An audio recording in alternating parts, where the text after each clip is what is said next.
famille endeuillée. On écoute Maître Rudy Constant, interrogé par Ono Terrazzoni et Elise Ramirez. Pourquoi cette demande de maintien en détention provisoire? Elle est même de mon client en fait.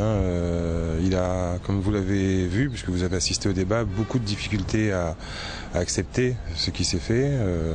Ça reste pour moi un accident très malheureux, conséquences dramatiques.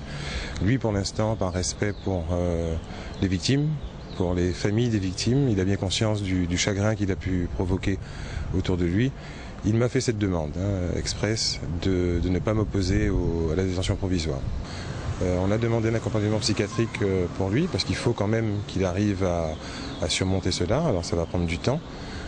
Pour l'instant, sa volonté est de réparer. Alors, il n'a pas encore les outils pour trouver un moyen de réparer ce qu'il a fait.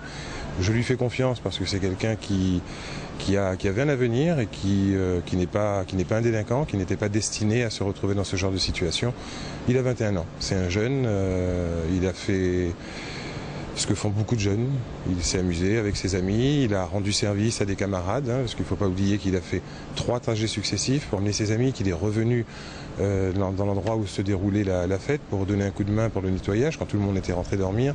Et c'est quand il rentrait chez lui à son domicile qu'il s'est assoupi au volant et qu'il y a eu ce drame qui s'est produit et qui nous a tous marqués, les familles et bien évidemment des victimes en premier lieu, mais lui également, je pense, quasiment au même titre. Voilà. Et devant ce drame, ce sont bien sûr les familles des victimes qui ressentent avant tout cette douleur indescriptible face au décès brutal d'un proche, une affliction tout de même particulière.